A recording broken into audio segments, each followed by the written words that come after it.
Alrighty, hello everybody, welcome back.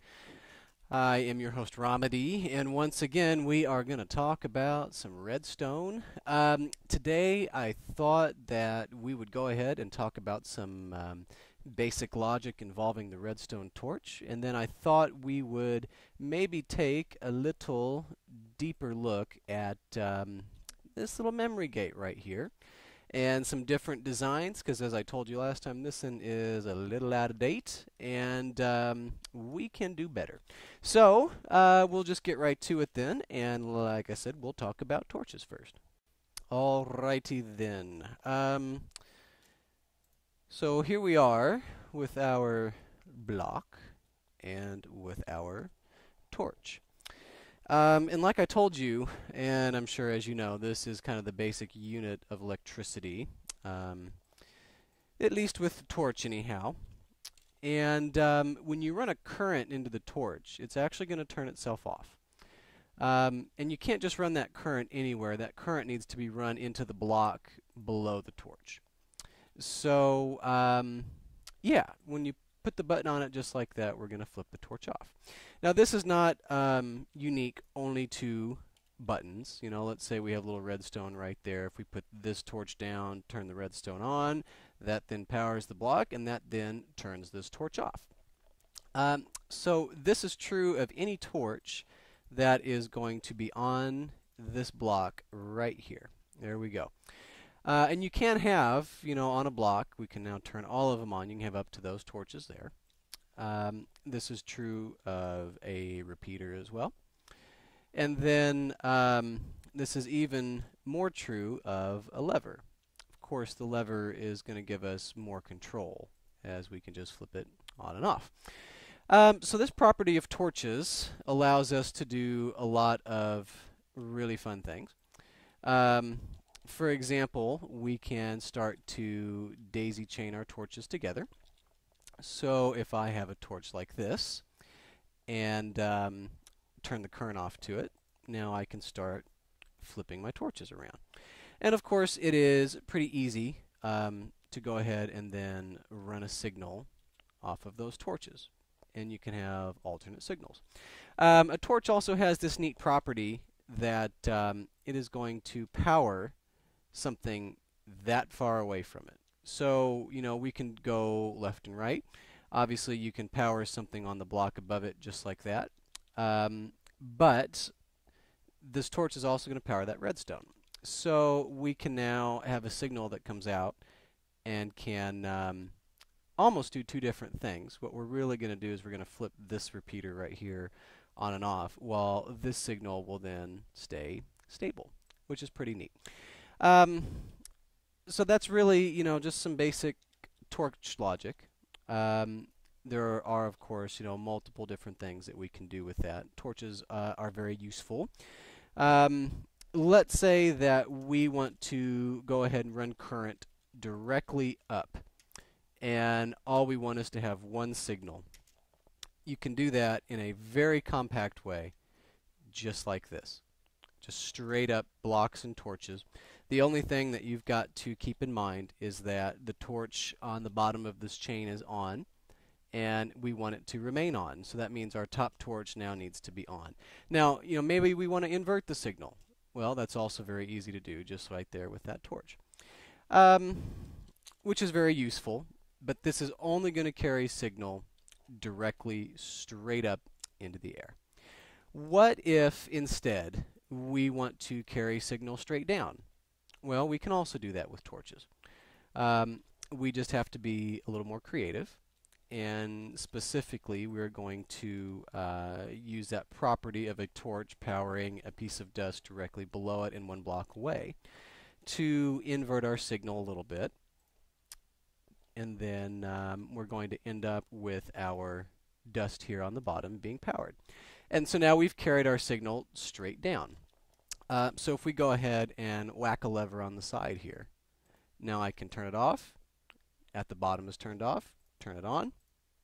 At the bottom is turned on.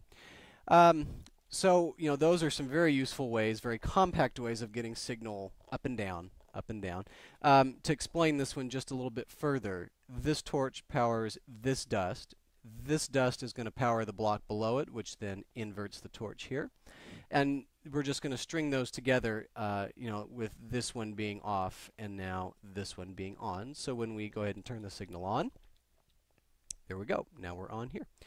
So that's probably enough about torches. I do want to get into memory gates a little bit, so I think we'll do that now.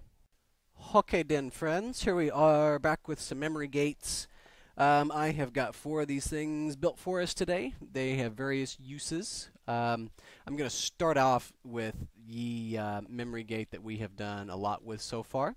All we've done is we've added the repeaters and then we've added the pistons, and this is just to demonstrate how this gate's going to work. So your input is going to be here where the buttons are. And of course it's just going to flip things around. So this one is always going to stay extended. It'll always be on, basically, until this input, and then we're going to flip. So you can do alternate things, which is kind of neat. Again, this is the first latch that I ever built. It has been very useful. But there's some updates over here. So let's go take a look at those. So this guy right here is pretty much this one, except a little smaller. And we got a little smaller just by using repeaters. I'm not going to build this one. This one should be real straightforward. All it is just repeater into button into repeater into button. And that's pretty much it. Your inputs are right here where the buttons are. Again, this is just going to flip your signal around. Your outputs on this are going to be off of the torches. So as we flip our signal now, we can have an output reading this way. What this is really useful for, it is a very compact 2x3 little memory gate. This is something that I use when I just want it to be 1 block tall. For example, in buildings that I have built, I generally leave an open block underneath of floors, and I do that so that if I have lighting that I want to control, and maybe a NOR latch is not the best lighting control, as it would require an on switch and also an off switch. But you can do just various redstone control things underneath your floor where it's not overt that it's there. So that's why I like this one. This guy right here I probably use the most. I have used him for a long time. I believe that this was actually developed by Etho, and this would be quite a long time ago now.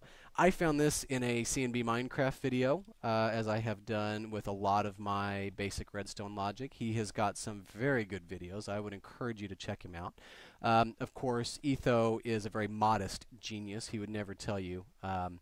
But he is very good at what he does. So this guy here, inputs are just into the torches right here. That's where we want our inputs to be. I'm missing a piece of redstone dust right there, which is why it's not working. There we go. You can also use this block here as an input, so you have multiple choices. Your outputs from this guy are either off of the torches, or you can go ahead and run an output off of the redstone. Just like that. So it's pretty simple to get this guy. Lots of choices. I like it because it is a 1-wide model, and it is sort of stackable. I'm sure that you have seen these probably in primarily combination locks. That's where I have seen the most use out of these guys. But there we go, another torch here, and a little redstone, and now we are done. So it's just 1 block in between.